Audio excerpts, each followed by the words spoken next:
6장 올리버의 뒤를 쫓아 모험 속으로.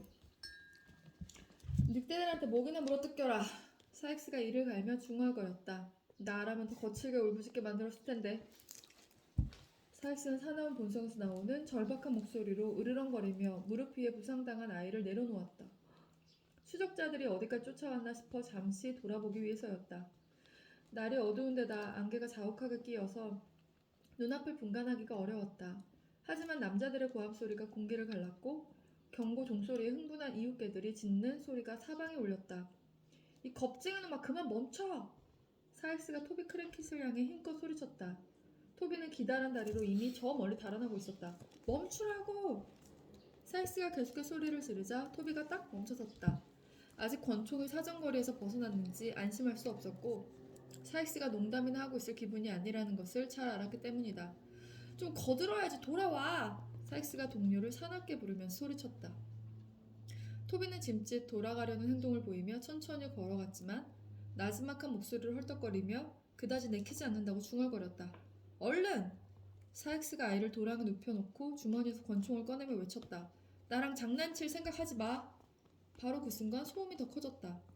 사익스가 다시 둘러보니 추적자들이 벌써 벌판의 울타리를 기어 오르고 있었고 개 2마리도 몇 걸음 앞에서 달려오고 있었다. 다 끝났어, 빌! 토비가 소리쳤다. 애는 버리고 어서 도망치라고! 토비는 마지막 충고를 남기고 적에게 붙잡히느니 친구에게 총을 맞는 게 낫다는 생각에 재빨리 내뺐다. 사익스는 이를 꽉 문 채 주위를 돌아본 후 올리버의 몸 위에 망토를 덮어놓고 추적자들을 따돌리려는 듯 울타리를 따라 뛰기 시작했다. 그러다가 울타리가 꺾어지는 모퉁이에서 잠시 멈춰서 권총을 높이 들고 한 방 쏜 후 훌쩍 자취를 감췄다. 어이 어이 그만 핀쳐 넵튠 이리와 여기! 뒤쪽에서 떨리는 외침소리가 들렸다. 개들은 주인들처럼 추적놀이에 흥미가 떨어졌는지 즉시 명령에 따랐다. 마침 벌판으로 들어선 세 남자들은 서로 의견을 나누고 있었다. 내 명령은 당장 집으로 돌아가자는 거야. 셋 중 가장 뚱뚱한 남자가 말했다. 자일리씨가 좋다면 저도 좋아요. 덩치가 좀 있는 키 작은 남자가 대답했다. 얼굴이 새하얗게 질린 채로 아주 예의 바른 모습이었는데 사실 겁먹은 상태였다. 여러분 저도 무례하게 보이고 싶진 않네요. 자일리씨가 잘 아시겠죠? 개를 불러들인 남자가 말했다. 물론이죠. 자일리씨가 하시는 말씀인데 우리 처지에 반박할 수 있나요? 아니죠. 전 제 처지를 잘 알아요. 타고난 별자리 덕분에 제 처지를 잘 알지요. 정말로 이 키 작은 남자는 제 처지를 잘 아는 것 같았다. 특히 이를 따닥따닥 부딪히며 떨고 있는 지금의 처지가 전혀 좋지 않다는 것은 아주 완벽히 알고 있는 것 같았다. 브리틀스, 자네 겁먹었군. 자일리씨가 말했다. 아닙니다. 브리틀스가 답했다. 아니 진짜야. 자일리씨가 반복했다. 자일리씨 그건 틀린 말입니다. 브리틀스가 말했다. 거짓말은 자네가 하고 있지 브리틀스. 이렇게 4번의 반박이 오가게 된 시작점은 자일스 씨의 조롱 섞인 농담이었고 애초에 자일스 씨가 농담을 꺼낸 이유는 두 남자가 찬사를 보내는 척하며 집으로 되돌아가는 책임을 온전히 자신에게 뒤집어 씌워서 화가 났기 때문이었다. 개 주인이 아주 철학적인 언급으로 둘의 말싸움을 끝냈다. 여러분, 내가 무엇이 문제인지 말해주겠소. 우리는 모두 겁을 먹은 겁니다. 당신 얘기만 하시오. 가장 창백한 얼굴을 한 자일스 씨가 말했다. 그러고 있지 않습니까? 이런 상황에서 겁을 먹는 것은 자연스럽고 당연하죠. 나는 겁을 먹었어요. 개 주인이 대꾸했다. 저도 그래요. 하지만 굳이 상대방한테 겁먹었다고 다그칠 필요는 없지 않소? 없잖아요? 브리티스가 말했다. 이렇게 다들 솔직히 털어놓자 자일스 씨도 한 발 물러서서 겁을 먹었다고 인정했다. 그러자마자 세 남자가 동시에 뒤로 돌아 한마음으로 집을 향해 뛰었다.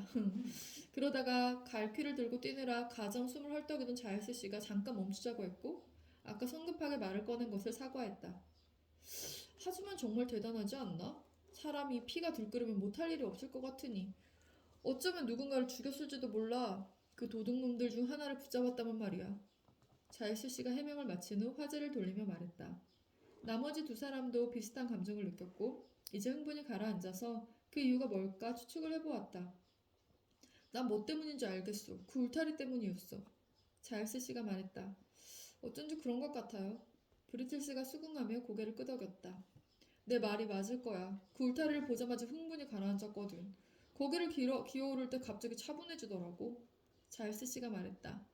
놀랍게도 다른 두 사람도 바로 그 순간에 똑같이 불쾌한 감정이 들었다고 했다.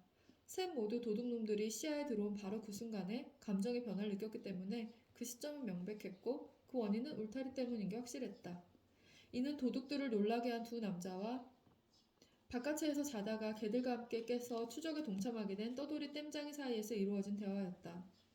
잘스 씨는 저택의 여주인을 모시는 집사 겸 청직이었고 브리틀스는 어릴 때부터 허드렛 일을 하던 하인이었다. 30살을 훌쩍 넘은 나이에도 전도 유명한 소년 취급을 받고 있었다. 세 사람은 서로 용기를 북돋우며 바싹 붙어서 갑작스럽게 바람이 나뭇가지 사이로 불어칠 때마다 걱정스럽게 두리번거리면서 도둑들의 눈에 띄지 않도록 나무 밑에 숨겨둔 등불 쪽으로 서둘러 돌아갔다. 얼른 등불을 들고 쟁걸음으로 최대한 빨리 집으로 돌아갔다. 세 사람의 형체가 멀어져서 어른거리게 된 이후에도 멀리서 불빛이 깜빡거리며 춤을 추는 듯했다. 차츰차츰 시간이 흐르자 공기가 점점 더 차가워졌고 짙은 연기처럼 안개가 땅 위에 깔렸다. 이슬 먹은 풀잎에다 오솔길과 낮은 땅은 온통 진흙탕이었다. 축축한 밤바람이 음산하게 불어와 신음소리를 내며 지나갔다. 여전히 올리버는 사익스가 내버리고 간 지점에서 미동도 없이 정신을 잃은 채 쓰러져 있었다. 아침이 밝았다. 아침은 탄생이라기보다 밤의 죽음 같은 첫 새벽빛이 희미하게 하늘을 물들이자 살을 내는 듯 공기가 더 차가워졌다. 어둠 속에서 흐릿하고 무시무시해 보이던 물체들이 점점 뚜렷해지면서 낯익은 모습으로 명확해졌다. 빠르게 굵은 빗방울이 헐벗은 관목에 시끄럽게 떨어졌다.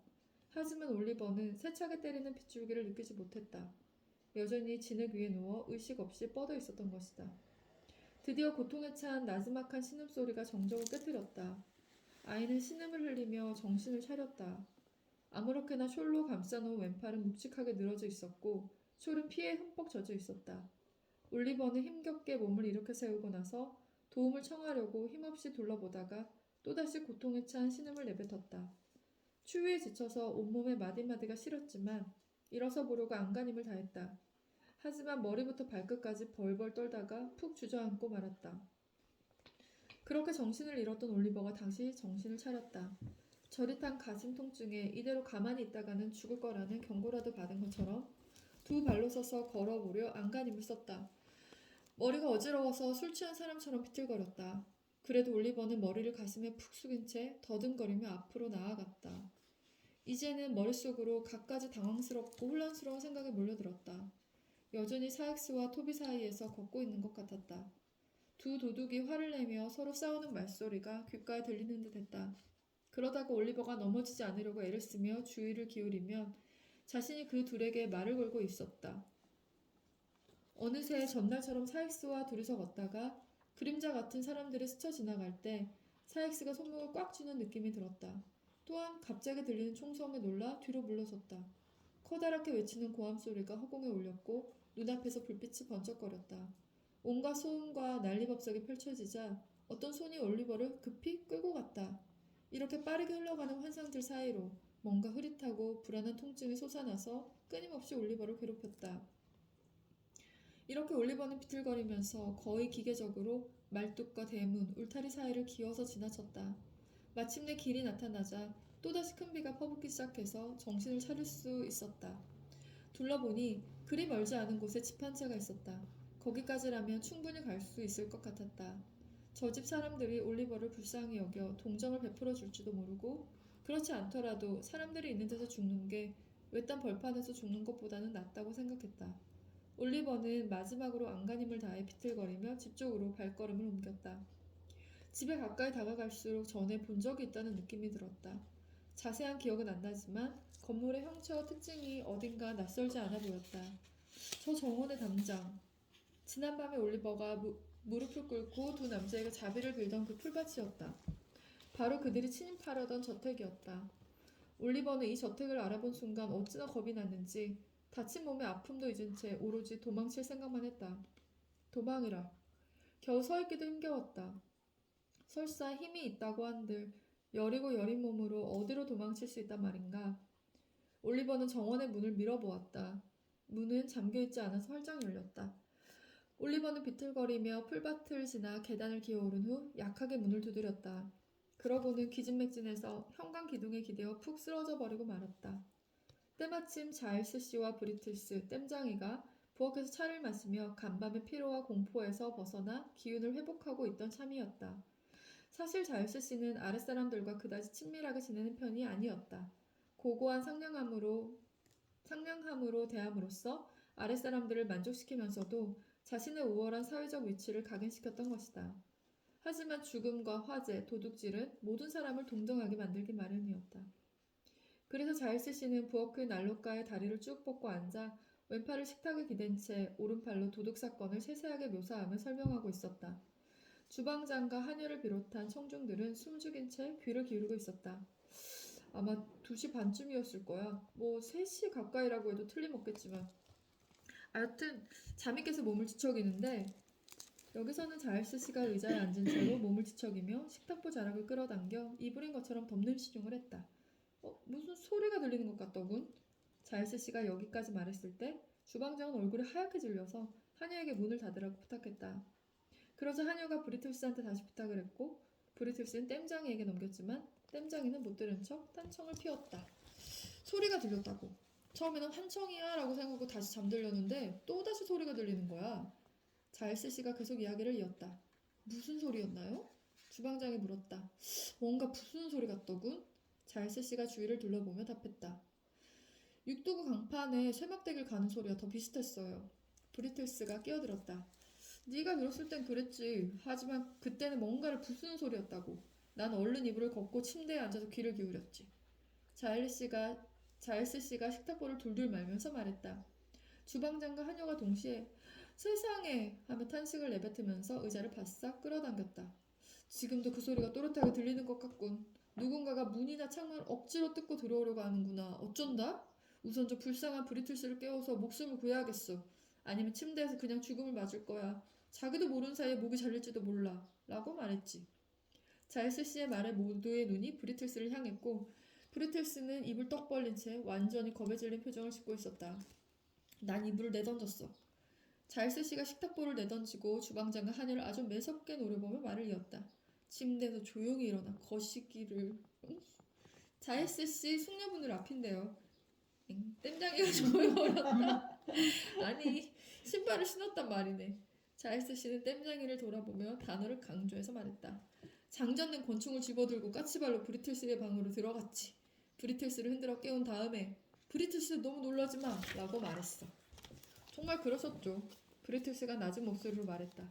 내가 브리틀스 우린 이미 죽은 목숨이지만 너무 겁먹지는 말라고 라고 말을 이었지. 자일스 씨가 말했다. 브리틀스가 정말 겁을 먹었나요? 주방장이 물었다. 아니 전혀 조금도 흔들림이 없었어. 나만큼이나. 자일스 씨가 대답했다. 나였다면 그 자리에서 죽어버렸을 거예요 진짜로. 하녀가 말했다. 넌 여자니까. 브리틀스가 약간 우쭐대며 대꾸했다. 브리틀스 말이 맞아. 자일스 씨가 고개를 끄덕였다. 당연히 여자들은 그렇겠지. 하지만 우리 남자들은 브리틀스 방 벽난로 선반 위에 있던 암등을 들고 칠흑같이 어두운 계단을 더듬거리며 내려갔어. 자일스 씨가 설명에 적절한 묘사를 더하기 위해 자리에서 일어나 눈을 감고 두 걸음을 떼었다. 그러다 깜짝 놀라며 서둘러 의자에 다시 앉았다. 주방장과 하녀는 비명을 질렀다. 문 두드리는 소리군. 누가 문 좀 열어봐. 자일스 씨가 완전히 담담한 척 입을 열었다. 아무도 꼼짝하지 않았다. 이런 아침 시간에 문 두드리는 소리라니 참 기이한 일이군. 자일스 씨가 주위의 창백한 얼굴들을 둘러보고는 멍한 표정으로 말을 이었다. 하지만 문은 열어야지. 누가 없나? 자일스 씨는 이렇게 말하면서 브리틀스를 바라보았다.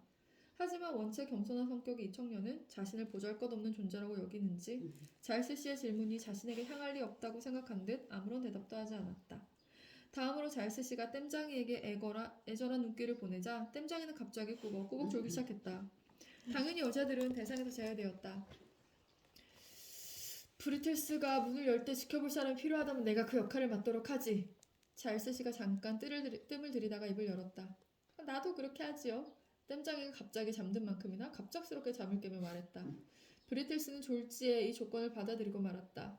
다들 덧창을 열면서 알게 된 사실이지만 환하게 밝은 시간이라는 것을 깨닫고 새삼 안심하면서 개들을 앞세운 채 위층으로 올라갔다. 두 여자는 아래층에 남아있기가 무서워서 맨 뒤에서 따라왔다. 자일스 씨의 충고에 따라 다들 시끄럽게 떠들어대면서 밖에 있는 악당에게 자신들이 더 수가 많다는 것을 경고했다.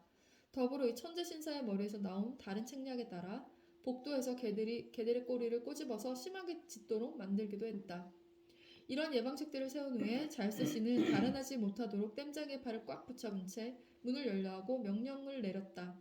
브리틀스가 명령에 따르자 다들 쭈뼛대며 서로의 어깨 너머로 훔쳐보기 시작했다. 하지만 눈앞에 나타난 무시무시한 악당은 다름 아닌 불쌍하고 어린 올리버 트위스트였다. 아무런 말 없이 지쳐서 묵직한 눈꺼풀을 들어 올리며 동정을 구하는 모습이었다. 뭐야, 어린애잖아? 자일스 씨가 용감하게 땜장이를 뒤로 밀어내며 소리쳤다. 아니, 이게 어떻게 된 일이지? 브리투스, 여기 좀 봐. 모르겠어? 문 뒤에 숨어있던 브리투스가 올리버를 보자마자 크게 소리를 질렀다. 자일스 씨가 아이의 다리와 성한 팔을 하나씩 들어 안으로 끌고 들어와 복도 바닥에 완전히 눕혔다. 여기 잡았어요. 자일스 씨가 아주 흥분한 상태로 위층을 향해 소리를 질렀다. 마님, 도둑놈 하나를 잡았어요. 아가씨, 여기 도둑을 잡았다고요. 부상을 당했어요. 제가 쏜 녀석이죠. 브리틀스는 불을 비추고 있었고요. 등불로요, 아가씨. 브리틀스는 소리가 더 잘 들리게 입가에 손을 모은 채 외쳤다. 주방장과 하녀는 자일스 씨가 도둑을 잡았다는 소식을 전하러 위층으로 뛰어 올라갔고 땜장이는 교수형을 당하기 전에 먼저 죽지 않도록 분주하게 올리버를 깨웠다. 이 모든 소음과 난리법석 속에서 다정한 여자의 목소리가 들려오자 한순간에 사방이 조용해졌다. 자일스, 계단 위에 속삭이던 목소리가 들렸다. 여기 있습니다, 아가씨. 자일스 씨가 대답했다. 놀라지 마십시오. 전 다치지 않았습니다. 이놈이 그다지 필사적으로 저항하진 않았거든요. 제가 곧바로 이놈을 쓰러뜨렸죠. 여러분들이 도둑들만큼이나 우리 이모님을 놀라게 하고 있어요. 저 가엾은 사람은 많이 다쳤나요? 아가씨가 대답했다. 중상인 것 같습니다, 아가씨. 자일스 씨가 말할 수 없을 정도로 만족해하며 대답했다. 막 숨을 거둘 것 같은데요, 아가씨? 브리틀스가 아까처럼 똑같이 소리를 질렀다. 이리 오셔서 한번 보시지 않으실래요? 정말 죽을지도 모르잖아요. 제발 좀 조용히. 잠시만 기다려요. 이모님께 상의 드릴 테니. 아가씨는 이렇게 말하고 나서 목소리만큼이나 부드럽고 상냥한 발걸음으로 물러났다. 잠시 후 돌아오더니 부상당한 사람을 위층 자일스 씨의 방으로 조심스럽게 옮기라고 하면서 브리틀스에게 어서 조랑말을 타고 즉시 처씨로 가서 최대한 빨리 경찰과 의사를 데려오라고 지시했다. 그렇지만 우선 이놈을 한번 보시지 않겠어요, 아가씨? 자일스 씨는 올리버가 무슨 솜씨 좋게 맞춰 떨어뜨린 희귀한 새라도 되는 것처럼 자랑스럽게 말했다. 슬쩍 한 번만요, 네? 세상에, 지금은 싫어요. 불쌍한 사람. 자일스 좀 살살 다뤄요, 제발. 아가씨가 대답했다. 이렇게 돌아서는 아가씨를 늙은 집사는 꼭 친자식이라도 되는 양 자랑스럽고 다정한 눈길로 올려다보았다. 그러고 나서 올리버에게 몸을 숙이며 여자들처럼 아주 조심스러운 손길로 올리버를 위층으로 옮기는 일을 도왔다.